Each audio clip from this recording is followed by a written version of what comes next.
My name is Kelly Brooke, and I'm 43 years old. I don't have any kids from my second marriage. My husband is a kind man who never misses our monthly dates, no matter how busy he gets. He always keeps his promises. I know I shouldn't compare him to my first husband, but I've never regretted my divorce, and I've never regretted getting remarried. This month is our 8th wedding anniversary. My husband reserved a table at a fancy restaurant with a view of the sea. I thought we were going to have a wonderful time, but then I ran into the last person I wanted to see, Jeremy Clarkson, my ex-husband from 13 years ago. We were about to leave the restaurant after finishing our meal when my husband excused himself to go to the restroom. I was admiring the ocean view from the window, thinking about the beautiful moments my husband and I had spent looking at the sea together. Just then, I heard someone call my name. When I turned around, I saw Jeremy. "Hey, what's so beautiful? Do you think a regular ocean looks nice to someone like you, who's basically broke?" "Jeremy, long time no see. Why are you here?" "Why am I here? I should be asking you that," Jeremy said, sitting down in the chair my husband had been using, looking at me as if I was a joke. I put up with those eyes for a whole decade of our marriage. I never thought I'd run into you here. Can someone like you, who doesn't have much money, really eat at a fancy place like this? Can you even afford it, or is this a once-in-a-lifetime thing? It's our wedding anniversary. Ah, I see. Poor people can only come to places like this on anniversaries, huh? I come here often, you know. You're still pathetic. Isn't there someone with you?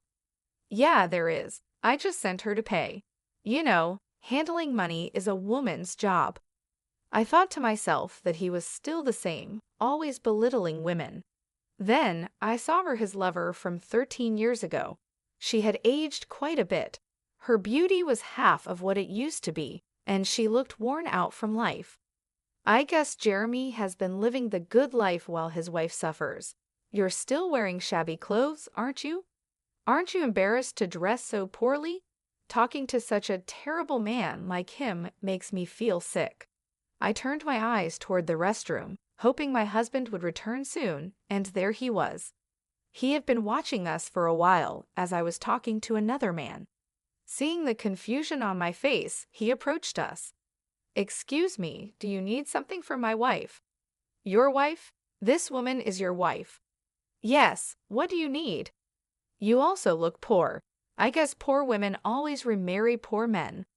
"Please don't be rude. My husband is a very respectable man." Jeremy snorted in disapproval at my response. "Imph, you must be just a useless broke man then." He glared at my husband. I thought to myself, this man really hasn't changed at all. Jeremy was always very selfish. Although he worked for a big company, it was unclear if he was really good at his job. He was good at sucking up to his boss, though. He blamed his mistakes on his juniors and loudly claimed their achievements were because of his guidance. How he managed to climb the corporate ladder is beyond me, but by the time we divorced, he had become a manager. Jeremy always claimed he was an elite employee, but I never thought of him that way. I graduated from a prestigious university, Jeremy would always brag. Not just any university, but one of those special ones. When I was dating him, I believed his exaggerated stories and thought he was really smart. But when we got married, I discovered that was his only real talent. Plus, he constantly put me down, even though I only completed high school. "Your parents were too poor to send you to university, right? But it's good for you. You didn't have the brains for it anyway. If your family had been rich, you would have had to go to university, but it would have been impossible for someone as stupid as you." "My family wasn't poor. I just wanted to start working sooner rather than going to college." Ah, enough with the excuses. You can't stop making excuses, can you? You're an incompetent woman after all. But it's good for women, isn't it? Even if they're incompetent or stupid, as long as they have good looks, they can get by. If they catch a competent man, they can live well. I never thought he would say such things before we got married, so his change after marriage was shocking. Plus, his parents weren't wealthy landowners. His father was just a director, yet he still looked down on anyone he thought was poor. You really can't do anything right. You're bad at cooking, you can't clean, and you can't even have kids. Marrying you was a huge mistake, he would say. It wasn't a physical issue that stopped me from having kids. It was the stress caused by Jeremy. My family always valued being careful with money and appreciating what we had. But when I cooked with radish leaves to save money, he yelled, "Are you trying to feed me trash?" and threw them in the garbage. It made me realize just how different we were. One day, he told me he had a lover. The woman was much younger than he was. He pushed for a divorce, saying it was better for him to remarry a younger woman. I was glad to divorce such a man, so I signed the papers. "Who is this man, Kelly?" my husband asked. "He's my ex-husband, Jeremy Clarkson." "Oh, I see." I had already told my husband about everything Jeremy had said and done to me. It had been a painful 13 years, and I had shared it all with tears. My husband just listened quietly and finally said, "Let's be happy from now on." "You really dared to marry a woman like her? Since you're marrying someone from a poor family, you must be broke too," Jeremy sneered. "Well, maybe, maybe not." "Of course you are. So you're also a broke man, huh? Marrying a poor person means you're broke too, am I right? But why did you divorce such a wonderful person?" "Wonderful? Your eyes must be fooling you. Truly wonderful means having a beautiful wife like mine." He pointed to his wife, who stood there looking embarrassed. "Is that woman your wife?" "Yes, she's beautiful, isn't she? She's actually my boss's daughter." Marrying the boss's daughter definitely helps one climb the career ladder faster. Marrying a broke woman like you probably means you're just a regular employee. Too bad. "A regular employee? I haven't heard that in years," I said. "What are you trying to prove? A low-class guy marrying a low-class woman? It just means you'll both be broke for the rest of your lives. And you think you deserve to eat in a fancy restaurant like this."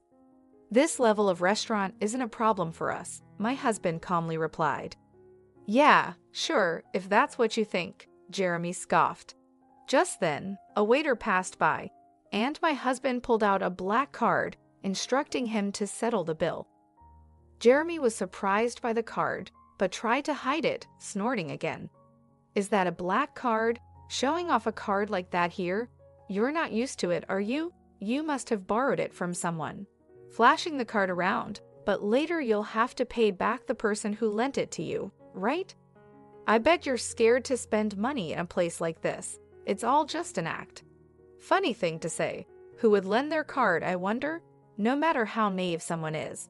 "They wouldn't lend out a card like this," my husband replied. "How would you know that, Jeremy? You shouldn't say such insulting things," I added. "What's insulting? I'm just stating the truth. There's no way you could be wealthy if you married a poor woman like her." "My wife is poor, you say?" "Yes, that's right. Her family's place is a rundown, one-floor home. You know that, right? Or maybe you were too embarrassed to visit her home, so you went to a family restaurant instead. Meeting her parents at a family restaurant for a marriage proposal is unheard of, but for poor people like you, it's probably normal." "A family restaurant, huh? The fact that you thought of that means you must have done it yourself, right? If you hadn't experienced it, you wouldn't have thought of it." "What are you talking about? I'm not short on money. I wouldn't do something so cheap." "Yet you came up with it. I never would have thought of that," my husband said, then turned to me. "Right, Kelly? What about you?" "Well, I think I'd like to go to a family restaurant occasionally, but we rarely get the chance," I replied. "Exactly, you're lying. When you were with me, you were happy to go to family restaurants." "That's because I had never really been to one before." "Oh, I bet. You sure talk big now, coming to a fancy restaurant like this, acting all important." "Maybe that's you. It seems like you don't fit in this kind of place." "What? You think I don't fit in here? There's no way I'm out of place. You're the one who doesn't belong here.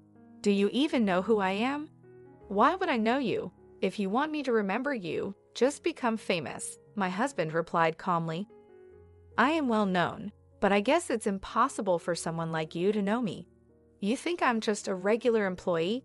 I'm a manager, not just an employee. A manager, huh? Is that supposed to be impressive? Just then, the chauffeur arrived, greeted my husband politely, and said, Sir, your car is ready. Thank you. Jeremy looked confused. What's going on? Oh, you're probably just the president of some small company. I work for a major corporation, the Brook Group, and I'm a manager there. Oh, so you're still just a manager. Excuse me, you think you're important, but staying as a manager at your age won't get you far. What? This man works at our company? Yes, he's been with us for a long time. What do you mean our company? You're just an office lady from a small business. That's right, but I don't have kids or any reason to quit my job. So you can't have kids? I knew it. Something's wrong with you. Hey, that's crossing the line.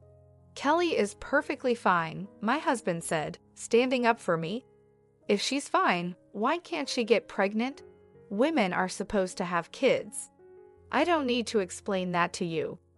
You can't say it because it would prove something's wrong with her. This man is hopeless, Jeremy said. Yes, he's beyond saving, my husband replied calmly. This man's name is Jeremy Clarkson, right? I understand, he's fired. Kelly, please contact HR. What? What are you saying? You think you can shock me with that? What company's president are you claiming to be? Are you trying to fool me with this obvious act? Are you stupid? Jeremy, my husband, is the president of the Brook Group. What? That can't be true. Jeremy exclaimed, but the driver nodded with a look of pity. Seriously? Is he really our president? Yes, and I am his wife and the vice president of our company. That's ridiculous. How could Kelly from a poor family end up as vice president with just a high school diploma? Those things don't matter. Whether someone graduated from high school or college doesn't determine their worth. That's ridiculous, Jeremy stammered. I will never forgive anyone who insults my wife, my husband said firmly. But there's a union. The union will protect us employees. You're a manager, right? Managers are not union members, so you are not protected by the union. Didn't you know that? Seriously. Well, you better prepare yourself. Since you insulted my wife, you must face the consequences. Jeremy looked stunned, but my husband didn't care and asked me if we should go. We left the table. That night, perhaps bothered by what happened, Jeremy called, but his tone was completely different from his arrogance earlier. Kelly, it's been a while. What do you mean? We already talked this afternoon, Jeremy. Ah yes, what can I do for you? Your dismissal hasn't been processed yet. Ah, you guys were just joking, right? About you being the vice president and your husband being the president? No, it's all true. I'm surprised you don't know who your own company's president and vice president are. But why would you be the vice president? Because the best way I can support my husband is by being in that position. But it's strange. Why would a high school graduate be the vice president? It's not strange at all. I only graduated high school because I wanted to start working early. But after we separated, I earned a college degree. Huh, really? Yes, there are schools you can attend from home. So you really are the president's wife? Yes. How did you manage to marry the president? When did you get married? We got married after I divorced you. I met the president soon after, and we dated for about 5 years before getting married. Married? Why would the president take an interest in someone like you? Stop being so rude. Oh, sorry. Connections are strange, aren't they? I just happened to meet the president. But even so, why would he marry someone broke like you? Is he a philanthropist? No one marries for charity. If he's not a philanthropist, did he marry you to make you his slave? Maybe today you got lucky and got taken to a fancy restaurant, But usually, you must be having plain meals and living a difficult life where you can't even buy what you like, right? Why would you think that? That's not true at all. You're the only one who would do such a thing. There's no way you could marry such a rich man. Why do you think so? Rich people have connections with politicians and other wealthy people. If a poorly raised woman like you shows up at their parties, it would embarrass the president. Or maybe he lets his mistress attend those instead. You're making wild assumptions. If you keep looking down on me like this, you'll truly regret it. I'm just concerned for you. A woman with a poor upbringing like you marrying a rich man like the president will only suffer. A regular employee's husband would suit you better. Marrying someone richer than me, you must be a foolish woman who can't see ahead. Who's the fool here? If you called just to say that, I'm hanging up. No, wait, I'm not trying to insult you. It's just true that you come from poverty, and that can't be helped. Thinking I'm looking down on you for that is completely wrong. You say I come from a poor family, but my father is wealthy. Your family is poorer than mine. I didn't mention it back then because of your pride, but your family home isn't even half the size of mine. Your father is just a department head, and you're still just a manager. That's not true. When I proposed to you, you were living in a small single-story house. That was because we were renovating our home at the time. We had stored all our belongings elsewhere, and it was just a temporary residence. There was no need to move to a big house. My mother said so. That can't be true. You don't have to believe it, but since the renovation is finished, even if you say you want to visit my parents' home, you've stubbornly refused to go again. I couldn't tell you the truth. Who would want to visit such a poor, run-down house? You really are hopeless. Then I'll send you a picture. This is my family home. You'll see from the picture. I sent a photo of a large mansion. That's my house. I lived there for a while after our divorce. What? That can't be true. It's true. If this is true, then why were you working as an office lady in a small company? If you're so rich, you wouldn't need to work. And if you did work, wouldn't it be at a large corporation? My father is the president of a major company. That company was a new one he started. When it was time to decide who would be the president, my brother was chosen for the role, so I volunteered to handle the administrative work. Now, that company has grown to the top of the industry. Is that true? Were you really so rich? Yes, this is the truth. This is the real me, the person you used to look down on. So that's why you could marry the president? That's not it. I met the president because we shared the same hobbies. We met through our interests and hit it off. He didn't know I was from a wealthy family, and I didn't know he was the president. So you're at the company where I work because of that. How long have you been at that company? I joined right after our divorce. I had a connection by chance. Why? When you were with me, you were just a clerk at your brother's company. After we divorced, you changed jobs. That's right. My brother's company grew a lot, and he told me it was time to do what I love. So I decided to pursue what I always wanted to do. Then, just as a senior position became vacant, they offered me the job. But at that stage, I still had no connection with the president. He was still someone high up, out of reach. I don't understand. How can you have connections like that? Do rich people just connect with other rich people? That's why I'm saying those things don't matter. It's your mindset that's holding you back as just a manager. I wonder why your wife hasn't gotten tired of you yet. She can't get tired of me. I'm supporting her. Keep up with that attitude, and you'll get what's coming to you. Anyway, that's the situation, so stop belittling me already. I wasn't trying to belittle you. I really thought you were poor. About that dismissal you mentioned this afternoon. Oh yes, your dismissal. After all the mocking you did, it's only natural you'd be fired. That would put me in a tough spot. Can you talk to the president so I don't get fired? What? You were just mocking me a lot, and now you're asking not to be dismissed? That's impossible. You know I have nothing but resentment towards you. Why? The fact that you don't think you're resented is truly surprising. What have I done to you? There's too much to even remember. It's that much. I bet your wife thinks the same as me. Why don't you ask her what she really thinks? Though I doubt she'll tell you. I only said those things because I thought you were poor. Why do you think I'm mocking you when I'm just being honest? Once words are spoken, they can't be taken back. You should understand that as an adult. I do understand that. Then you should understand why you're being dismissed, right? No, I don't understand at all. Please, I'll be in trouble if I'm fired.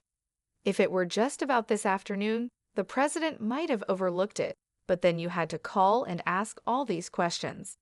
My husband is here now, frowning. He really thinks you're hopeless. Maybe you should just give up. There's no saving you.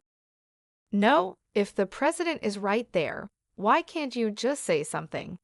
It's only natural for a husband and wife to be together. Besides, you didn't ask if someone was with me, did you? That's true, but you've made things worse for yourself. You mocked not just me, but my parents and my husband too. Look, I didn't think you'd get this angry.